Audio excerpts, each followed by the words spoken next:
போற்றி கடம்பா போற்றி கதிர்வேலா போற்றி ஆறுபடை வீடு கொண்ட முருகா போற்றி. என் தங்க பிள்ளையே, இந்த முருகனை கண்டதும் இந்த வாக்கினை நீ கேட்க வேண்டும். ஏனென்றால் இந்த அப்பன் உனக்கு இன்று உன் மகிழ்ச்சியான செய்தியை கொண்டு வந்து இருக்கிறேன். என் குழந்தையே, உனக்கு துரோகத்தை செய்தவர்கள் இல்லத்தில் இருந்து செய்தி வந்து போகிறது. இந்த அப்பன் ஆட்டம் அங்கே ஆரம்பித்து விட்டது. இதனை உனக்கு சொல்வதற்காகத்தான் இன்று வந்திருக்கிறேன். அதற்காக என் பிள்ளை, நீ உனக்கு துரோகங்களை செய்தவர்கள் எல்லாம் கஷ்டப்பட வேண்டும் என்று நினைக்கிறாய் என்று நான் சொல்லவில்லை. எதிரிக்கு கூட நல்லதுதான் நினைக்க வேண்டும் என்று நினைக்கின்ற என் பிள்ளை, நீ உன் துரோகத்தை மன்னித்து விடலாம். ஆனால் இந்த அப்பனிடமிருந்து அவர்களுக்கு எத்தனையோ வாய்ப்புகளை கொடுத்து விட்ட பிறகு ஒருவர் வாழ்க்கை இவர்கள் துரோகத்தை செய்கிறார் என்றால் அவர்கள் என்னுடைய பார்வையில் இருந்து ஒரு நாளும் தப்பிக்க முடியாது. அவர்களுக்கு நான் கொடுக்க நினைக்கின்ற தண்டனையிலிருந்து அவர்கள் ஒரு நாளும் விடுபட முடியாது. இப்படித்தான் அவர்கள் வாழ்க்கையில் நடக்க வேண்டிய அதென்று நான் எப்பொழுதே அவர்களுடைய தளவிதியில் எழுதிவிட்டேன். இப்படி உன்னுடைய அப்பன் நான் ஆவேசத்தை இனி அவர்கள் மீது காண்பிக்கப் போகிறேன். என் குழந்தையை, இது நாள் வரையிலும் நீ பட்ட அத்தனை கஷ்டங்களுக்கும், நீ சிந்திய அத்தனை கண்ணீருக்கும் உனக்கு பதில் தரப்போகிறேன். உன் அப்பன் இன்று வந்திருக்கிறேன். உன்னுடைய துரோகிகள் இல்லத்திலிருந்து அப்படி என்ன நல்ல செய்தி வந்துவிடப் போகிறது என்று என் பிள்ளை அவர்களை உணர்ந்து, துரோகத்திற்கு பதிலாக அதற்கான தண்டனை என்ன கிடைத்திருக்கும் தெரியுமா? அவர்கள் வாழ்க்கை எதிர்பாராத ஒரு அவர்கள் சந்தித்து விட்டார்களா? அது உனக்கு செய்ய துரோகத்தை விட 2 மடங்கு அதிகமான துரோகத்தை அவர்கள் அங்கே சந்தித்து விட்டார்களா? இதற்கு மேலும் இந்த வாழ்க்கை எதுவும் இல்லை என்று அவர்கள் நினைத்து தொடங்கிவிட்டார்களா? தெய்வத்தின் பாவத்திற்கு பலனை அவர்கள் அனுபவிக்கிறார்கள். இதை உன்னுடைய மனநிலை எப்படி மாற்றுகிறது என்று இந்த அப்பன் நன்றாக தெரியும். அப்பன் யாருக்கும் எந்த தண்டனையும் கொடுக்காதே, அவர்களை திருத்தி நல்ல வழியில் நடத்து என்று நீ சொல்லுகிறாய் அல்லவா? என் பிள்ளை சொல்வது எனக்கு கேட்கவில்லை. ஆனால் நான் இப்பொழுது உன் பேச்சை கேட்கின்ற மனநிலையில் இல்லை. அவர்கள் செய்த தீண்டாமைகளுக்கு இப்பொழுது அவர்கள் தண்டனை அனுபவித்து கொண்டு இருக்கிறார். உன் நல்ல மனதின் காரணமாக நீ அவர்களை மன்னிக்கலாம். ஆனால் அவர்கள் செய்த தவறுக்கு அவர்களுக்கான தண்டனை கிடைத்தே தீரும்.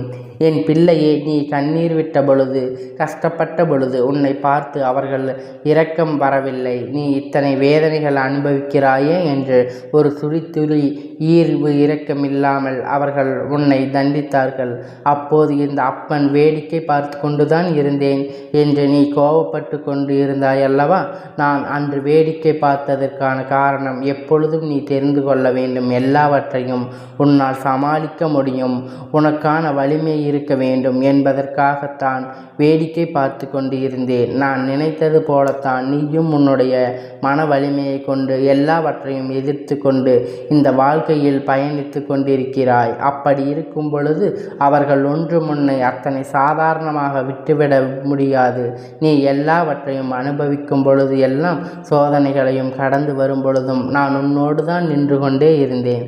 உனக்கு அதை மீறி ஒரு இக்கட்டான நிலை வரும் பொழுது அந்த நிலையில் நான் உன்னை காப்பாற்றி இருக்கிறேன் என்பதை மறந்து விடாதே. இது நாள் வரையிலும் நீ பட்ட எல்லாத்துக்கும் இதற்கான இவர்கள் உனக்கு எந்த கஷ்டமும் வந்துவிடக்கூடாது, இவர்கள் திருந்தி விட்டார்கள் என்று நீ எண்ணி விடாதே. என் பிள்ளையே, துரோகத்தை மனதில் எந்த விதமான கூச்சமும் இன்றி, எவ்விதமான தயக்கமும் இன்றி ஒருவருக்கு இன்னொருவரால் செய்ய முடிகிறது என்றால் அவர்கள் எல்லாம் அத்தனை சாதாரணமானவர்கள் கிடையாது. எதையும் செய்வதற்கு துணிந்தவர்கள், யார் வாழ்க்கையும் கெடுப்பதற்கு இவர்கள் நிச்சயமாக முடிவு. நாம் இப்படி செய்தானால் இவர்கள் எதிர்காலம் இப்படி ஆகிவிடுமோ என்ற எண்ணம் இவர்களுக்கு இல்லை. இவர்களின் வாழ்க்கை இப்படி மாறிவிடுமோ என்ற கவலைகள் எல்லாம் இவர்களுக்கு இருந்ததே இல்லை. இவர்கள் இது போன்ற எண்ணங்கள் கொண்டவர்களை உன்னுடைய வாழ்க்கையில் இருந்து நீ ஒதுக்கி வைக்கின்றாயே இல்லையோ, உன் அப்பன் நான் ஒதுக்கி வைத்து விடுவேன். அது மட்டுமல்ல, அவர்கள் கண் காண்கின்ற இடத்தில் நான் அனுப்புகின்ற எல்லா விஷயத்தையும் நீ செயல்படுத்தி கொண்டே இருக்க வேண்டும். பிள்ளையே, அப்பன் மீது உனக்கு கோபம் இருக்கிறது. அதற்கு ஒரு காரணம் இருக்கிறது. பிரபஞ்ச விதி தர்மத்தை மீறி தன்னுடைய எல்லாத்தையும் தாண்டி ஒருவருக்கு கெடுதல் நினைக்கின்ற பாவிகளுக்கு நிச்சயமாக எல்லா விதமான சோதனைகளும் இந்த அப்பன் கொடுத்தே தீருவேன். அடுத்தவர்களை சோதிக்கும் பொழுது யோசித்தவர்கள் தனக்கு சோதனை வரும் பொழுது மட்டும் கண்ணீர் விடுவதற்கான காரணம் என்ன காரணத்தை எல்லாம் இவர்கள் வாழ்க்கை அனுபவித்திலிருந்து கற்றுக்கொள்ள வேண்டும். உனக்கு செய்ய தவறும் அவர்கள் மன்னிட்டு என்னிடத்தில் அவர்கள் கண்டிப்பாக மன்னிப்பு கேட்டே ஆக வேண்டும். அப்படி மன்னிப்பு கேட்காமல் நான் ஒரு நாளும் அவர்களை விடமாட்டேன். இந்த துரோகத்தை செய்துவிட்ட பிறகு இவர்களின் நிலை என்னவாக இருந்து தெரியுமா? துரோகத்தை செய்துவிட்ட அவர்கள் அங்கே ஆனந்த கூத்தாடினார்கள். எத்தனை மனமகிழ்ச்சி அடைந்தார்கள் தெரியுமா? தான் நீ நினைத்த எல்லாம் ஒரு வாழ்க்கை சாதித்து விட்டோம் என்று விதத்தில் அவர்கள் அங்கே அலைந்து கொண்டு இருந்தார்கள். அந்த நேரத்தில் இந்த அப்பன் கோபத்தில் உச்சத்தில் இருந்தேன். அவர்களுக்கான ஒரு சில வாய்ப்புகளை உன்னிடத்தில் மன்னிப்பு கேட்கும்படி ஒரு வாக்கு கொடுக்கப்பட்டது. ஆனால் அதையெல்லாம் கண்டித்து கொள்ளவில்லை. இவர்கள் இது போன்று எல்லாம் செய்ய வேண்டாம். கடவுள் எதையும் விட்டுவிட மாட்டார்கள்.